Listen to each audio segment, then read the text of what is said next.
প্রিয় অষ্টম শ্রেণীর শিক্ষার্থীরা, শুভেচ্ছা নিও।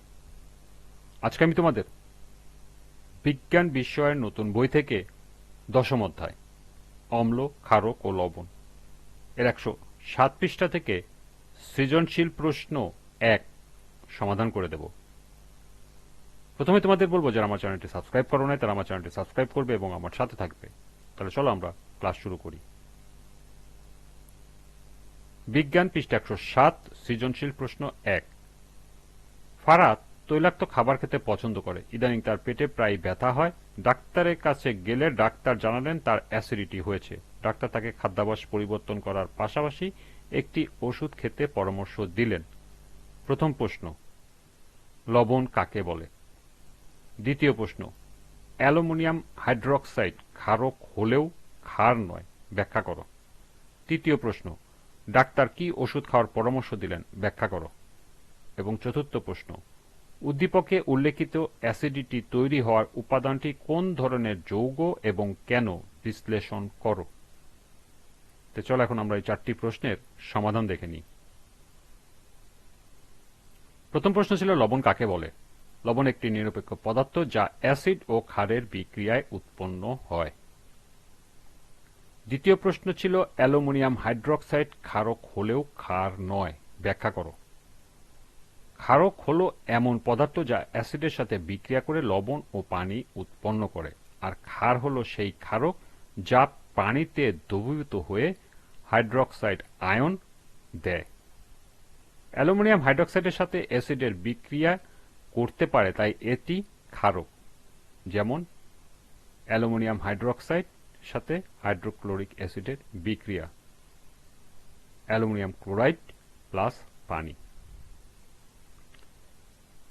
কিন্তু এই অ্যালুমিনিয়াম হাইড্রক্সাইড পানিতে প্রায় অদ্রবণীয়, তাই এটি পানিতে দ্রবীভূত অবস্থায় পর্যাপ্ত হাইড্রক্সাইড আয়ন উৎপন্ন করতে পারে না। এজন্য এটি ক্ষার নয়। অর্থাৎ অ্যালুমিনিয়াম হাইড্রক্সাইড ক্ষারক হলেও ক্ষার নয়। তৃতীয় প্রশ্ন ছিল ডাক্তার কি ওষুধ খাওয়ার পরামর্শ দিলেন, ব্যাখ্যা করো।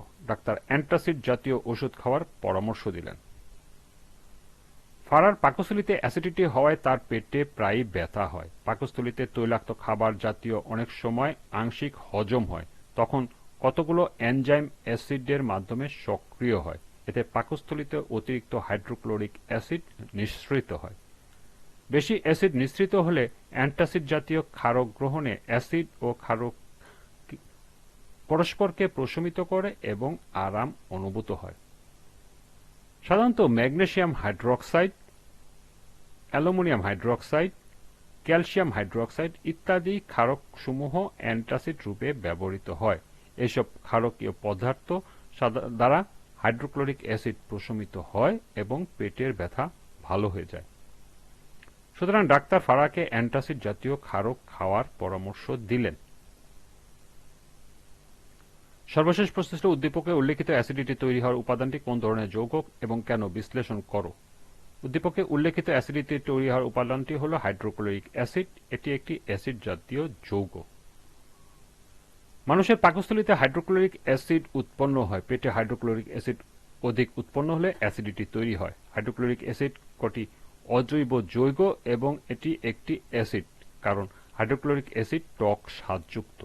হাইড্রোক্লোরিক অ্যাসিডের জলীয় দ্রবণে হাইড্রোজেন আয়ন উৎপন্ন হয় বলে এ দ্রবণ নীল লিটমাস পেপারকে লাল করে। Hydrochloric acid, hydrogen, chlorine, hydrogen plus নীল লিটমাস পেপার, এটা লাল হয়ে যায়। হাইড্রোক্লোরিক অ্যাসিড ক্ষারক যেমন সোডিয়াম হাইড্রক্সাইডের সাথে বিক্রিয়া করে সোডিয়াম ক্লোরাইড লবণ ও পানি উৎপন্ন করে। অ্যাসিড হাইড্রোক্লোরিক অ্যাসিড, ক্ষার হল সোডিয়াম হাইড্রক্সাইড, বিক্রিয়া করে সোডিয়াম ক্লোরাইড লবণ এবং H2O পানি উৎপন্ন করে। হাইড্রোক্লোরিক অ্যাসিড ধাতুর সাথে বিক্রিয়া করে লবণ ও হাইড্রোজেন গ্যাস উৎপন্ন করে। যেমন জিঙ্কের সাথে হাইড্রোক্লোরিক অ্যাসিড বিক্রিয়া করে জিঙ্ক ক্লোরাইড এবং হাইড্রোজেন উৎপন্ন করে।